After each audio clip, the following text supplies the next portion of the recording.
What's good, YouTube, and welcome to the house. Creativity is far from dead in this game, and this combo deck that Strange Pro 4 is using in rated. This is by chance that I duel this man's.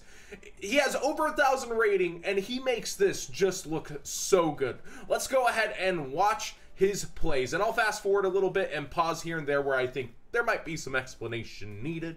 So ignore my deck. I'm playing an FA for a deck building challenge on stream. He starts with Vion, letting him get Malicious, goes into Link Summon for a Soul Day, searches out a Pendulum Scale, and then sends 4/4 Upstart Golden Ninja. This is going to replace itself back into deck. Old school cards here, and this is pretty good. This card actually allows you to send a trap from your hand to the graveyard and special summon any level 4 or lower ninja from your deck. So that's pretty good when it's Hanzo, isn't it? So we're going to continue play here, and he's going to resolve that. He actually doesn't resolve the Cursed here for some reason, and he just starts popping off. So when this is special summoned, you get to add any ninja monster from your deck to your hand. Usually you're only using that normal summon effect. Something to maybe keep in mind as we get more ninja support. And he's going to just keep link summoning up and up and up. Here's the first Saryuja. Yes, I said the first Saryuja. So he's going to be able to special summon this, and then you can turn it to defense and bring back 2 ninjas, which he already did in this play. So ninja's getting more support. Konami, you might want to look at this one. So he gets himself a ninja scale off Hanzo this time, because guess who is not a hard once per turn?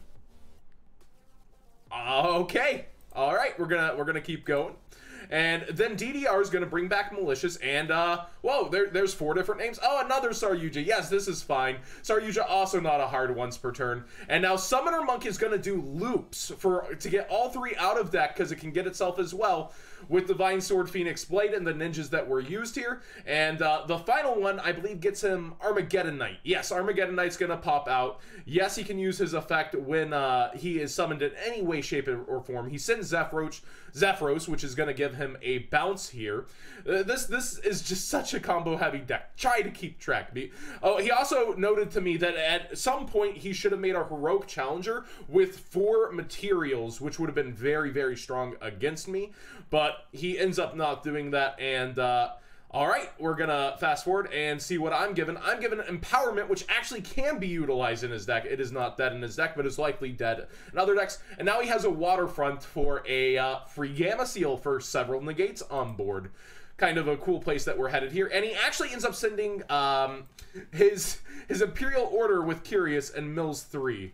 So we're gonna get Imperial Order out of the graveyard with this man's, and he's gonna go up into Firewall. Notice he's already got 1 bounce effect, and he's gonna go into Nightmare Goblin. It's co-linked. He gets a draw, gets the additional normal. Already has Phoenix Blade loaded again for another Armageddon Knight. Destrudo. He's going into Shadow Mist for Vion. Try to keep up here, and now he's got a Trigate coming out for another negate, and is going to continue up anyways, ignoring that. And now he gets to set his Imperial Order with Nightmare Griffin that he has set earlier. And now he has 2 bounces loaded. This is co-linked twice, and he hasn't had to use it. So he has 2 bounces, and now has an Imperial Order ready. And remember, there's a Daddy Gamma Seal in hand already that's getting specialed right here because something left the link pointers of Firewall. And now Destrudo's going to go ahead and activate his effect to come back. We've got another negate set up, Dawn Dragster. So this is this man's ending board when he's messed up. An Imperial Order down, a FA Dawn Dragster negate, which I've said over and over again, this card will be abused in other decks that is not its own. As a Synchro monster, generic 7, it will end up in strategies like this, where it ends up as a negate. Gamma Seal has 2 banishing negates here as well, at least. And that's not counting if I end up giving this more counters somehow. See Dragster. So it's a really rough position for the average duelist, but hey, we got Strike Mirror Forces that he has to play through. And he goes ahead and shotguns the Imperial Order, not letting anything possibly chain or have to use his negates. He's just going to get that out here already. But his life points are actually somewhat low because of Destrudo and his combos. No Ancient Fairy to back him up there. Although I don't know that you would even want to. So I'm just going to set a couple and pass. And he's going to actually try to play around this. Now, I gotta give it to him. At first I was like, this is probably a stream sniper. There's no way he's going to play around mirror forces. But no matter how many negates I've set up or have tried to put on the field, if my opponent sets 4 and passes, even with all these negates, I'm going to try to play around them a little and not just go herder ramming. So I've got to give it to him. I don't think he was stream sniping. He was extremely nice. He goes ahead and bounces Summoner Monk and my FA from field just in case it's some shenanigans. And now he starts link summoning away like crazy, trying to take care of this. I'm like, no, I have something to the summon. Sorry.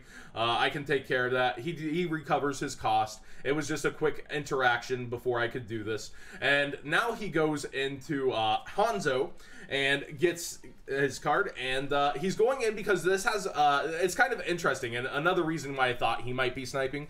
This has an original attack of 0, meaning my Blazing Mirror Force would do essentially no damage, which is what I'm really hoping out of the situation, is to be able to strike blazing this man for the game. So he's actually playing through that with all these negates. It just seemed a little weird to me, but I could also see the rationale from any player who's played this deck a lot that runs towards 4 back rows. There could be a Mirror Force strike there. It wouldn't be the hardest thing to fathom. So I'm summoning my smaller card against this card just to take things off the field and kind of debate him a little bit. And it's gonna actually have a pretty darn funny end as this keeps whittling down his life points. I top deck into the Ice Bell. I have the strike, and yeah, that's gonna be the game. We start showing each other stuff. So he shows me this. Number 86, this is the heroic champion I'm talking about, and he's supposed to have all of this. He's supposed to have all this and continued comboing all of his negates along with a 4 material of this. Your opponent cannot normal or special summon monsters. So he's supposed to lock me out of summoning anything besides setting, which I actually did end up setting anyways. It wouldn't have changed the fate of this duel, but it's also unaffected by other card effects with 3 materials, meaning it could have rammed through my mirror forces just fine on that turn 1 as well. So you're supposed to have this if you do combo in a different way. A minimum of 2 negates, depending on how many cards are sent from the field, another negate that helps send cards from the fields, and 2 bounces that you haven't even used with a searched Imperial order. All off of some ninja boys.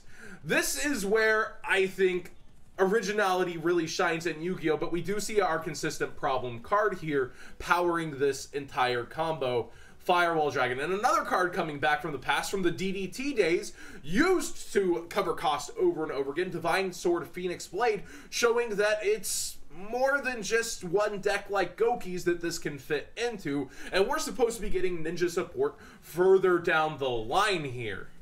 It's a little bit scary, and I think he actually missed a search off Cursed Bamboo Sword if he does even play the Golden Bamboo Sword. I'd really like to see Strange Pro 4's deck. I'll reach out to him in the future and see if I can get you guys that deck, but do let me in the comment section down below know if you're interested in this deck, because it seems like it actually has some competitive terms. Well, there are some bricks in it. There are very interesting cards that I didn't consider as a whole. Like this card, when I read it, it blew my mind. So he gave me empowerment, right? But this is actually an enabler for him.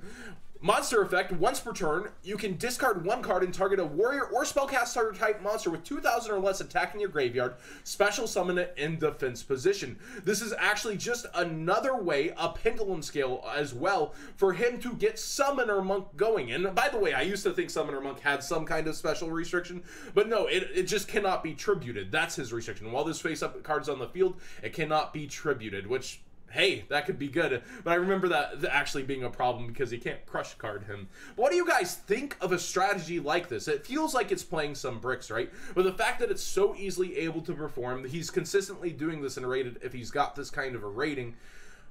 Creativity's definitely not dead, but it seems to revolve around some key characters that we have seen before in many an extra deck. So it's like maybe a different way to similar routes such as World Chalice, but then you have different endings that actually seem more powerful than that deck in some aspects. Like maybe World Chalice could explore the going through of Griffin and Unicorn, perhaps.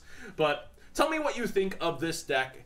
Is this really where Yu-Gi-Oh! Could be headed you know, just being blindsided at events by a deck like this? Or is this stuck back at table 500 for inconsistency reasons? Do you think that a deck like this, combo heavy, can't perform through all the hand traps in the world, can't keep performing through, like, opponents? It feels like this actual deck, though, has so many different routes to be able to continue playing with its better hands, but I definitely could see that there's multiple bricks for you to draw as well in it. So I'm not saying this is the end-all, be-all, amazing meta combo, but this is dang impressive. This is some stuff that I would not have expected to run into, period, in the game right now. And I wouldn't know what's happening to me if I played against it in any sort of competitive sense or terms. And it was really fun to play against you on stream. Strange Pro 4, I super appreciate the duels, and they were good ones, man. Thanks for the duels. GG's.